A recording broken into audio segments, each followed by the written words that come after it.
Je m'appelle Ethan Brox et je suis agriculteur de naissance et par passion.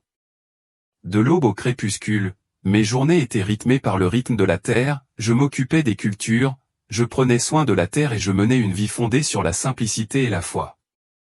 Mais un après-midi, alors que je travaillais sur mes terres, tout a changé. Une piqûre soudaine m'a traversé ou une morsure de serpent qui a mis mon monde à l'arrêt. À cet instant, j'ai compris que ce n'était pas une fin, mais plutôt le début d'un voyage extraordinaire, un voyage au-delà de la portée des mots et de la compréhension simple. Ce qui a suivi a remodelé tout ce que j'avais toujours connu sur la vie, la foi et les mystères qui nous attendent au-delà de cette existence. Ce n'est pas seulement mon histoire personnelle, c'est une révélation, un message divin destiné à inspirer, guider et préparer quiconque est prêt à écouter. Lorsque le venin du serpent a frappé, j'ai eu l'impression que le monde autour de moi s'était estompé, comme si le temps lui-même avait ralenti.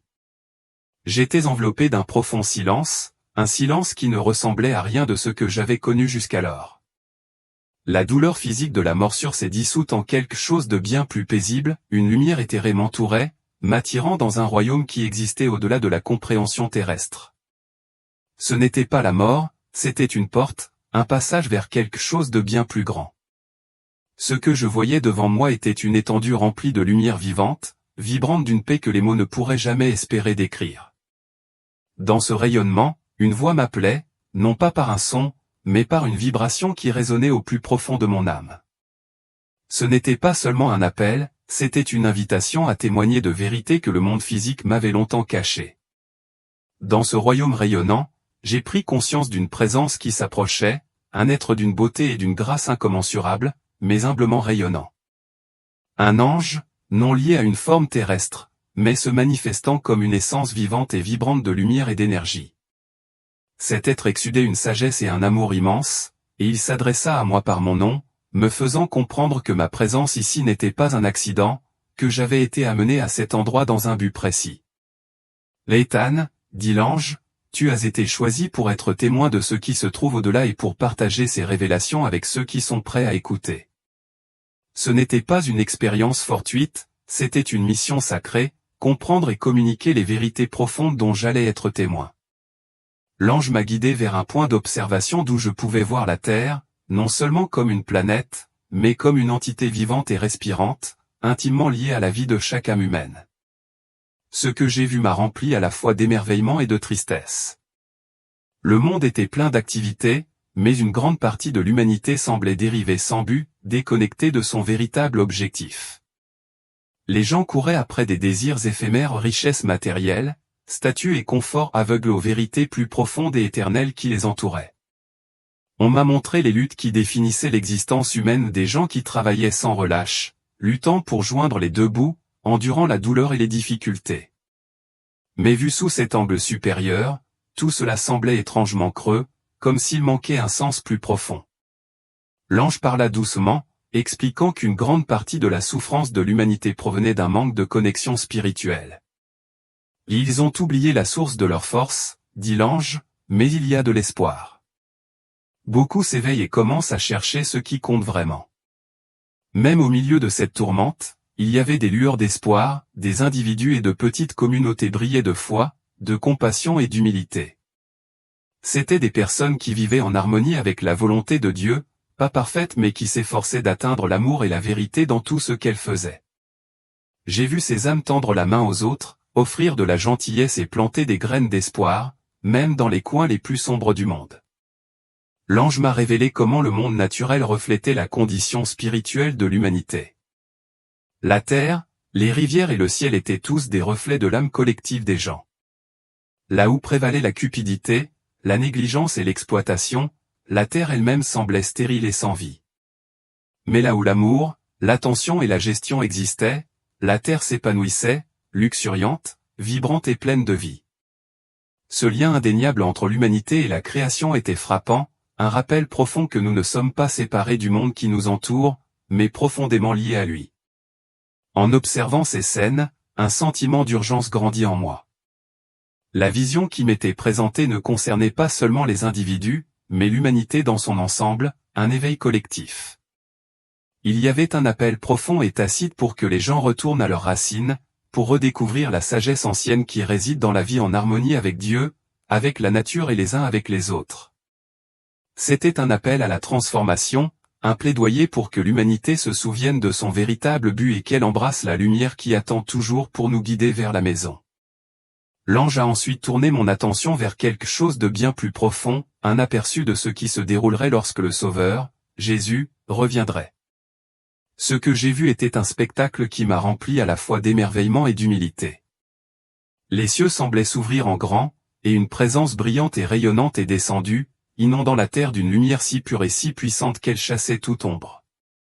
Ce n'était pas une scène remplie de peur, mais de révérence, d'émerveillement et d'un profond et écrasant sentiment d'émerveillement. Le retour n'était pas soudain ou chaotique, au contraire, il fut précédé de signes indubitables, visibles uniquement pour ceux qui avaient les yeux spirituels pour les percevoir. J'ai vu la terre elle-même réagir, la nature s'agiter avec des événements extraordinaires, et le cœur des gens s'adoucir alors qu'ils ressentaient une attirance inexplicable vers la foi, le repentir et un désir de renouer avec quelque chose de plus grand. C'était comme si la planète elle-même se préparait à recevoir son Créateur. Ce qui m'a le plus frappé, c'est à quel point ce retour était profondément personnel. Chaque individu, quelle que soit sa foi, ses croyances ou même son absence de croyance, semblait ressentir la présence de Jésus dans son âme. Pour certains, ce moment fut une joie inimaginable, une réunion avec celui qu'ils attendaient. Pour d'autres, ce fut une révélation puissante ou une prise de conscience soudaine des vérités qu'ils avaient longtemps ignorées ou rejetées. C'était comme si le tissu même de la réalité se déplaçait, et que personne ne pouvait rester indifférent à la présence divine qui enveloppait le monde. L'ange parla doucement, offrant de la clarté à la vision dont j'avais été témoin. Ce moment n'était pas une condamnation, il s'agissait plutôt de l'alignement de toutes choses avec le plan parfait de Dieu. J'ai vu des communautés de croyants se rassembler, non par peur, mais par amour et espoir. Il ne s'agissait pas de grandes assemblées formelles marquées par des rituels complexes, mais de simples et authentiques moments de culte des gens unis dans la prière, dans la communion, dans la vérité. Cela m'a rappelé la foi pure et simple de mon enfance, une foi qui ne se préoccupait pas de performances extérieures, mais d'une relation sincère avec le Créateur. Le message de l'ange était clair et profond, cette vision ne concerne pas seulement ce qui va arriver, mais aussi la façon dont vous devez vous préparer. Vivez chaque jour comme si c'était le dernier, non pas dans la peur, mais dans la foi et l'amour. L'urgence dans la voix de l'ange s'est renforcée lorsqu'il a repris la parole, son ton empli de compassion et d'une charge solennelle, ce que tu as vu n'est pas pour toi seul. Tu as été choisi pour transmettre ce message au monde. Une vague profonde de responsabilité m'a submergé lorsque j'ai réalisé que ce dont j'avais été témoin n'était pas simplement une révélation, c'était une mission. L'ange m'a expliqué que ma vie d'agriculteur, de cultivateur de la terre et de semeur de graines, m'avait préparé de manière unique à cette mission. Tout comme j'avais semé des graines dans la terre avec patience, soin et confiance en des forces indépendantes de ma volonté, j'étais maintenant appelé à planter des graines de foi, d'espoir et de vérité dans le cœur des autres. Les parallèles entre cultiver les cultures et nourrir la foi étaient on ne peut plus clairs. L'ange m'a aussi montré que cette mission ne serait pas sans difficulté. Nombreux seraient ceux qui rejetteraient le message ou résisteraient à ses implications. Mais l'ange m'a gentiment rappelé que mon rôle n'était pas de convaincre les autres ou de les forcer à croire. Mon travail consistait simplement à planter les graines de la vérité et à croire que Dieu apporterait la récolte au moment parfait. Quand je suis retourné à ma vie à la ferme, tout semblait différent. Ce qui n'était autrefois qu'un lieu de dur labeur est devenu un sanctuaire, un espace sacré où je pouvais réfléchir à tout ce que j'avais vu et partager ces révélations avec les autres. Les voisins, les amis et même les étrangers ont commencé à remarquer un changement en moi, une paix, une détermination et une force tranquille qu'il était impossible d'ignorer. Chaque conversation est devenue une occasion de partager la vision qui m'avait été donnée, non pas d'une manière qui obligeait les autres à croire, mais d'une manière qui les invitait à réfléchir, à faire une pause et à considérer les vérités plus profondes de la vie. Le message que je portais n'était pas un message de peur ou d'effroi, c'était un message d'espoir. Cela m'a rappelé que l'amour et la grâce de Dieu sont toujours disponibles pour ceux qui sont prêts à les chercher. Les derniers mots de l'ange ont continué à résonner dans mon cœur longtemps après notre rencontre, vis avec foi, parle avec vérité et fait confiance à celui qui maintient toutes choses ensemble. Après avoir délivré ce dernier message, l'ange m'a montré quelque chose de profondément inspirant, des communautés de foi qui brillent comme des phares dans un monde qui lutte pour trouver sa voie. Il ne s'agissait pas de grandes églises extravagantes construites avec richesse et grandeur. Non, il s'agissait de petits rassemblements intimes, souvent dans des maisons, des granges ou même des champs ouverts. Leurs réunions n'étaient pas caractérisées par des rituels et des traditions, mais par la simplicité, la sincérité et un sens indubitable de l'objectif. L'ange m'a expliqué que ces petites communautés reflétaient la façon dont l'Église primitive prospérait autrefois. Il n'y avait pas de souci des apparences extérieures, pas d'obsession pour des traditions qui avaient perdu leur sens. Au lieu de cela, l'accent était mis sur la prière, les Écritures et le soutien mutuel dans les épreuves et les tribulations de la vie. Ces rassemblements contrastaient fortement avec le culte axé sur la performance que beaucoup avaient fini par associer à la foi. Ils étaient simples mais profonds, centrés sur une véritable connexion avec Dieu et les uns avec les autres. Ces visions et les enseignements de l'ange sont devenus le fondement de ma propre mission, une mission qui ne fait que commencer. La graine de la foi a été plantée en moi, et maintenant, il m'est confié de la semer chez les autres. J'ai vu des familles se réunir autour de tables, partager des repas et des rires, les voix joyeuses des enfants remplir l'air et les anciens transmettre la sagesse sur la foi, la vie et les leçons apprises au cours d'une vie. Ces communautés n'étaient pas fortes en raison de leur taille ou de leur richesse, mais en raison de l'unité de leur esprit. Chaque membre de ces groupes comprenait son rôle comme faisant partie de quelque chose de beaucoup plus grand, un corps vivant, travaillant ensemble à la croissance spirituelle et prodiguant amour et attention à ceux qui en avaient besoin. Ce qui m'a profondément touché, c'est que ces communautés n'existaient pas seulement pour leurs propres bénéfices.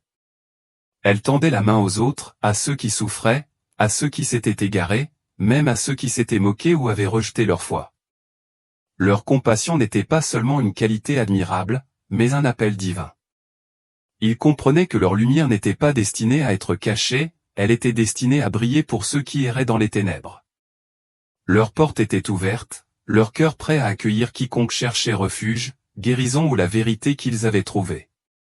L'ange a souligné à quel point ces communautés seraient vitales dans les jours à venir. Elles seront les ancres, a déclaré l'ange, pour beaucoup de ceux qui sont à la dérive, perdus et en recherche. Grâce à elles, la foi sera préservée et l'amour fleurira. Il ne s'agit pas seulement de survie, il s'agit de renouveau, un retour au cœur de ce que signifie être le corps du Christ. Alors que les paroles de l'ange résonnaient en moi, j'ai eu une autre vision, qui était profondément liée à ma vie d'agriculteur. On m'a montré la terre, non pas comme une création lointaine ou séparée, mais comme une partie vivante et intégrante du grand dessein de Dieu. La terre, le ciel, les rivières et toute la création semblaient vibrer d'un but que je n'avais jamais pleinement saisi auparavant. L'ange m'a expliqué que la nature elle-même sert de miroir, reflétant la condition spirituelle de l'humanité. Lorsque les gens prenaient soin de la terre, lorsqu'ils vivaient en harmonie avec ses rythmes et ses cycles, elle prospérait. Mais lorsque la cupidité et la négligence prenaient le dessus, la terre répondait par la désolation. Ce n'était pas une punition, c'était simplement la conséquence naturelle du déséquilibre et de la déconnexion.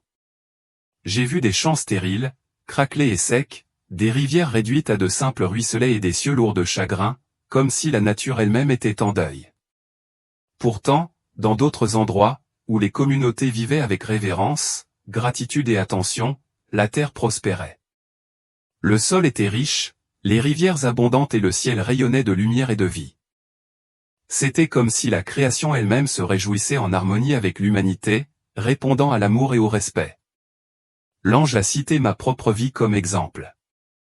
Vos mains ont labouré la terre, a-t-il dit, et votre cœur a connu la joie de planter et de récolter. Vous avez vu comment la terre réagit aux soins et à la diligence. De la même manière, l'humanité doit entretenir sa relation avec Dieu et les uns avec les autres. Je me suis souvenu d'innombrables moments passés dans ma ferme, émerveillé par les graines qui avaient été autrefois enfouies dans la terre et qui germaient et poussaient. Je m'émerveillais des saisons d'attente et de croissance, du cycle de la vie et du miracle du renouveau. L'ange m'a expliqué que cela aussi était un reflet de la vérité spirituelle. Tout comme la terre a besoin de soins, l'âme aussi. Sans nourriture, les deux se faneront et s'effaceront. En regardant, j'ai ressenti un lien écrasant avec la terre, un profond sentiment de responsabilité. Le message que l'ange nous a transmis était sans équivoque, la création est un don précieux, et la façon dont nous la traitons reflète notre gratitude ou notre manque de gratitude envers le Créateur. Nous sommes les intendants, chargés de ce monde magnifique, et nos choix détermineront s'il prospère ou tombe en ruine. Puis, quelque chose d'encore plus impressionnant m'a été révélé, le pouvoir invisible de la prière et sa capacité à façonner à la fois les domaines physiques et spirituels. J'ai vu des gens prier certains seuls dans une solitude tranquille, d'autres rassemblés dans l'unité. Leurs prières n'étaient pas de simples paroles prononcées dans l'air, c'étaient des forces vivantes et rayonnantes, s'élevant vers le ciel et revenant avec un objectif et une puissance divine. L'ange m'a expliqué que la prière n'est pas un acte passif, c'est une connexion directe et puissante à la volonté de Dieu. Chaque prière sincère envoie des ondes à la fois dans le monde physique et spirituel, changeant les choses d'une manière que nous ne pouvons pas toujours percevoir. J'ai vu des boucliers de lumière se former autour des maisons, des familles, des communautés entières pendant que les gens priaient. Ces boucliers n'étaient pas de simples formes de protection, les prières étaient des voies par lesquelles Dieu pouvait intervenir. Des miracles, autrefois considérés comme impossibles, ont été rendus possibles par le pouvoir de la prière. L'une des scènes les plus émouvantes dont j'ai été témoin était celle d'un petit groupe d'agriculteurs, profondément accablés par la sécheresse, priant pour leur terre desséchée. Leur foi ne consistait pas à exiger de la pluie, mais à faire confiance au calendrier parfait de Dieu et à sa providence. Alors que leurs prières s'élevaient de leur cœur, j'ai vu le ciel commencer à changer. Des nuages sombres se sont rassemblés et bientôt la terre sèche a été nourrie par la pluie qui est tombée. Les paroles de l'ange sonnaient clairement, c'est le pouvoir de s'aligner sur les desseins de Dieu. La foi déplace des montagnes et la prière ouvre des portes. L'ange m'a également montré comment la prière pouvait repousser les ténèbres dans des endroits où l'oppression spirituelle avait pris racine. Les prières des croyants ont créé des voies pour que la lumière de Dieu puisse percer. J'ai vu des familles prier ensemble dans l'unité, leur foi collective formant une forteresse impénétrable contre le désespoir. Leurs prières transformaient non seulement leur propre vie, mais apportaient également de la lumière à ceux qui les entouraient. À travers ces visions, l'ange a révélé la vérité profonde selon laquelle la prière n'est pas seulement un acte de demande, mais un moyen de participer à l'œuvre de Dieu sur terre, une force puissante qui aligne nos cœurs avec sa volonté et apporte une transformation. Mais l'ange m'a aussi mis en garde contre les dangers de négliger le don puissant de la prière. Beaucoup ont oublié l'autorité qu'ils détiennent en Christ, m'a averti l'ange. Ils comptent trop sur leur propre force et oublient de faire appel à celui qui détient tout pouvoir. La vision a changé, montrant des scènes de personnes accablées par la peur et le chaos, leur vie en ébullition parce qu'elles n'avaient pas entretenu leur relation avec Dieu. Les paroles de l'ange résonnaient avec clarté, la prière n'est pas seulement un rituel, c'est une bouée de sauvetage. C'est notre façon de nous connecter à Dieu, de puiser de la force en lui et de nous aligner sur sa volonté. En regardant ces scènes se dérouler, j'ai été frappé par le fait que j'avais sous-estimé le véritable pouvoir de la prière dans ma propre vie. Ce n'était pas seulement une révélation, c'était un signal d'alarme, un appel à l'action que je savais devoir partager avec les autres. J'ai réalisé que moi aussi, je m'étais souvent appuyé sur mes propres capacités, oubliant l'impact profond que la prière pouvait avoir sur mon cheminement. L'ange m'a alors fait voir un avenir où des communautés, autrefois divisées par des différences, s'unissaient autour d'un objectif commun, la foi en Dieu. Il ne s'agissait pas de grands mouvements politiques ou d'alliances forgées pour le pouvoir, mais plutôt d'humbles rassemblements de gens ordinaires qui reconnaissaient la force de l'unité et le pouvoir d'une croyance commune.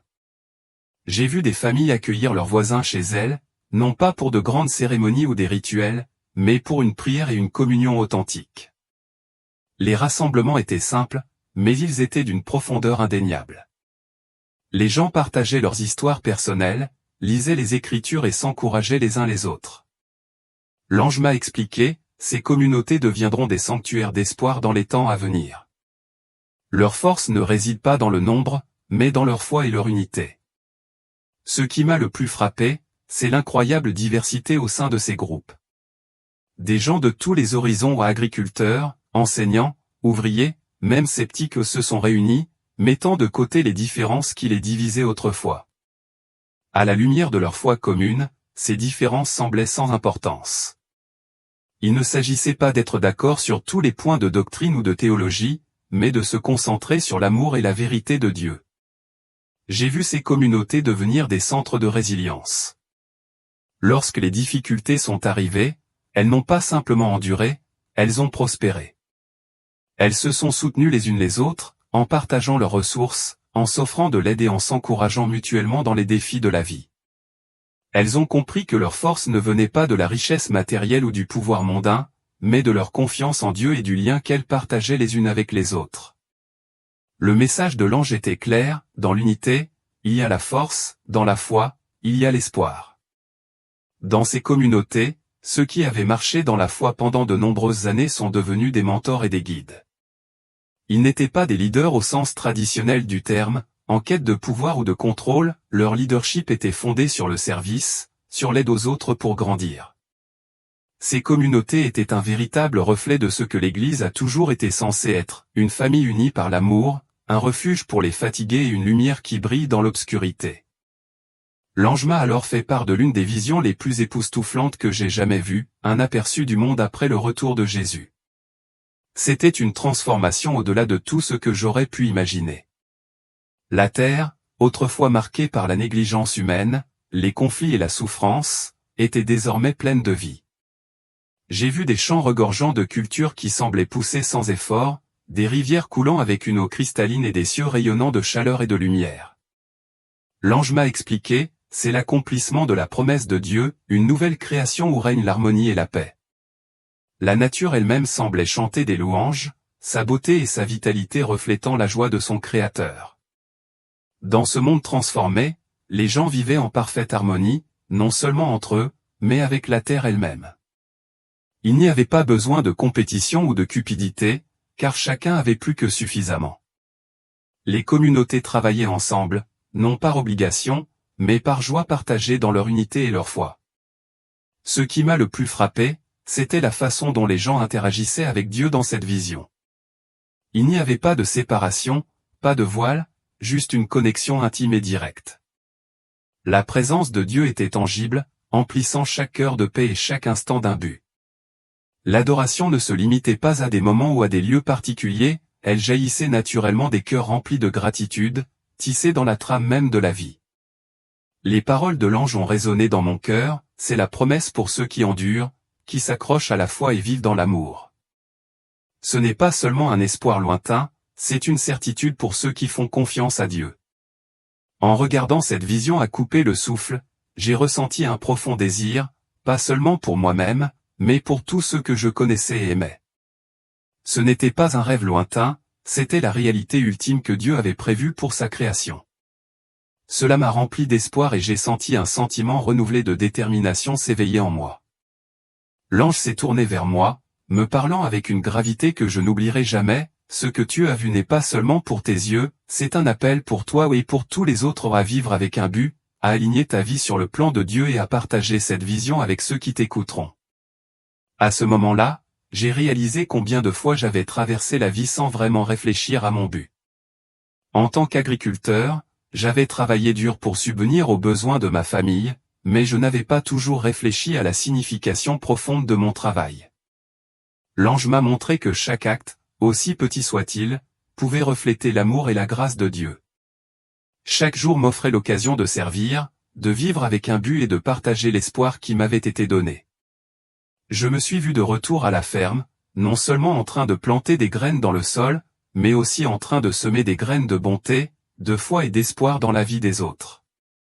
Mon travail quotidien est devenu une métaphore de la croissance spirituelle. Tout comme les cultures ont besoin de soins, de patience et de confiance dans la pluie, notre foi a besoin d'être nourrie et de confiance dans le calendrier de Dieu. L'ange a souligné que vivre avec un but ne nécessite pas de grands gestes. Cela signifie être fidèle dans les petites choses, qu'il s'agisse de faire preuve de bonté envers un voisin, de prier pour un ami ou simplement de vivre avec intégrité. Chaque action compte. On m'a également rappelé que le but n'est pas quelque chose que nous créons par nous-mêmes, c'est quelque chose que nous découvrons en nous alignant sur la volonté de Dieu. Les paroles de l'ange étaient claires, Cherchez Dieu dans tout ce que vous faites, et votre objectif se réalisera naturellement. Faites-lui confiance, et il guidera vos pas. Avant la fin de la vision, l'ange m'a fait part d'une dernière révélation, un message d'espoir que je devais transmettre au monde. Ce que vous avez vu aujourd'hui n'est pas la fin, mais le début d'un nouveau chapitre. L'amour de Dieu est sans limite et ses plans sont parfaits. Peu importe à quel point les choses peuvent paraître sombres, il y a toujours de l'espoir. On m'a montré des gens confrontés à des épreuves et à des défis, mais leur foi les a maintenus forts. Ils n'ont pas affronté ces difficultés seuls, la présence de Dieu était avec eux, les guidant et les soutenant. Cela m'a rappelé que quoi qu'il arrive, nous ne sommes jamais abandonnés. L'ange m'a également montré le pouvoir de la rédemption. J'ai vu des gens qui s'étaient éloignés de la foi retrouver leur chemin, leur vie transformée par la grâce de Dieu. C'était un témoignage de la vérité selon laquelle il n'est jamais trop tard pour se tourner vers lui. Alors que la vision s'estompait, j'ai ressenti une paix profonde et un sentiment renouvelé de détermination. Les derniers mots de l'ange ont résonné dans mon cœur, partagez cette espérance. Faites savoir aux gens que l'amour de Dieu est plus grand que tout défi auquel ils peuvent être confrontés. Encouragez-les à le chercher, à lui faire confiance et à vivre dans la foi. Quand je suis retourné à ma vie, j'ai emporté ce message avec moi, déterminé à vivre chaque jour comme un reflet de l'espoir et de l'amour dont j'avais été témoin. Ce n'était pas seulement mon histoire, c'était une révélation destinée à tout le monde. L'ange s'est tourné vers moi avec un message qui semblait profondément personnel mais universel. Les temps à venir mettront la foi à l'épreuve d'une manière que l'humanité n'a pas encore vue. La préparation spirituelle n'est plus facultative, elle est essentielle. Les mots étaient directs, mais le sens s'est dévoilé alors que je regardais des scènes de personnes naviguant dans les défis de la vie. Leur réponse était façonnée par leur force spirituelle ou son absence. J'ai vu des personnes qui avaient cultivé leur relation avec Dieu et qui ont surmonté les tempêtes d'incertitude avec une résilience calme. Ces personnes n'avaient pas une vie parfaite, mais elles avaient construit leur fondation sur la foi. Leurs prières étaient sincères, leur cœur ouvert et leur confiance inébranlable.